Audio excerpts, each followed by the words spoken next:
Aynan shu 3 ta sabab ayollar 30 yoshdan keyin semirib ketadi. Birinchisi, kechqurun shirinlik yeb, ovqatlanib uxlash.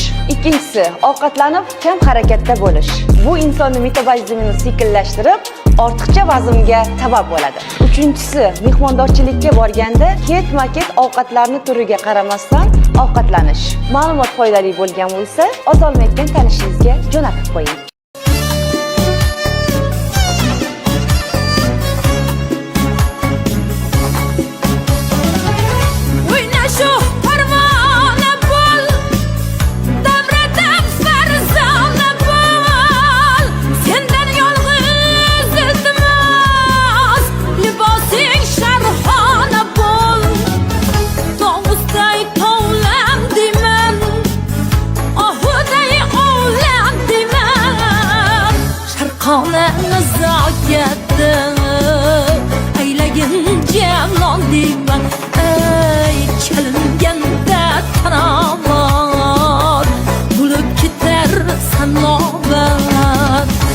Bilasizmi, kimdir og'ir mashg'ulot qilib ozgisi keladi.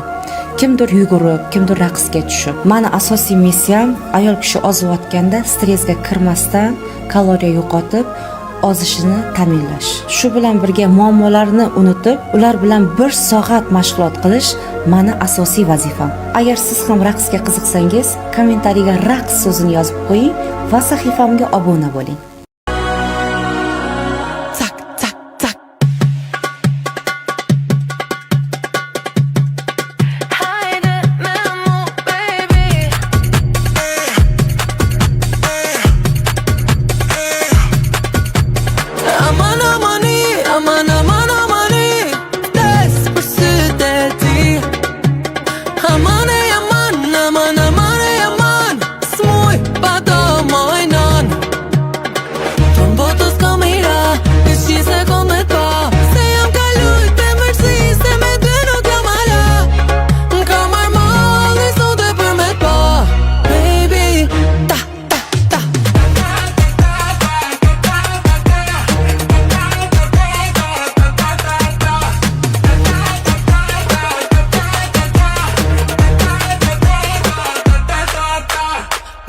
Kilometras, duas discotecas, o metido w deska.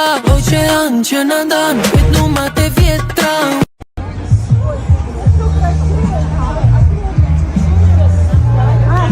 Assalomu alaykum, meni hurmatli podpischiklarim, asallarim, go'zallarim.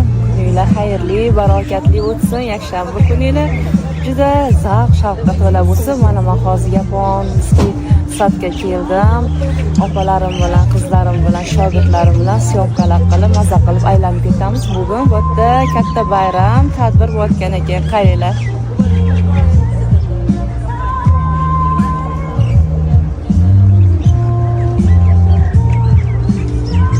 Gün yorim xafa bo'larmikan deb yuragida bormi deya bugun qaydaligim so'rarmikan deb astagina o'zim oldim, boshqani yo'q nazar soldim, shubhaga ham borib qoldim, meni yaxshi ko'rarmikan deb rashk qilasan, qizg'anasanmi, sevgidan manchalik yomonlasanmi, rashk qilasanmi, qizg'anasanmi, yo menga shunchalik ishonasanmi? Xayrli kun, assalomu go'zallarim. Bugun birlik mashg'ulotida mashg'ulot bo'ldi. Mana shuncha opalarimiz kelishgan. Hammalarning kuninglar xayrli, barokatli bo'lsin.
Raqsga tushishning 3 ta foydali sababi.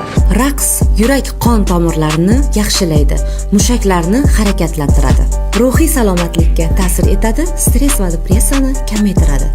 Ijtimoiy aloqa, do'stlik va hamkorlikni rivojlantiradi. Va yana qanaqa foydalari qolib ketdi? Kommentariyaga yozib qo'ying va sahifamga obuna bo'ling.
Xayrli kech, go'zallarim, onajonlarim, mana shirin, hurmatli podpishchiklarim. Kuninglar xayrli o'tdimi, jonlarim, asarkalarim. Xayrli kech hammaga. Bugun Lug'olani konserti ekan. Xudo xolasa shu konsertga kirib, maza qilib, madaniy hordiq olib ketaman degan umidda keldim.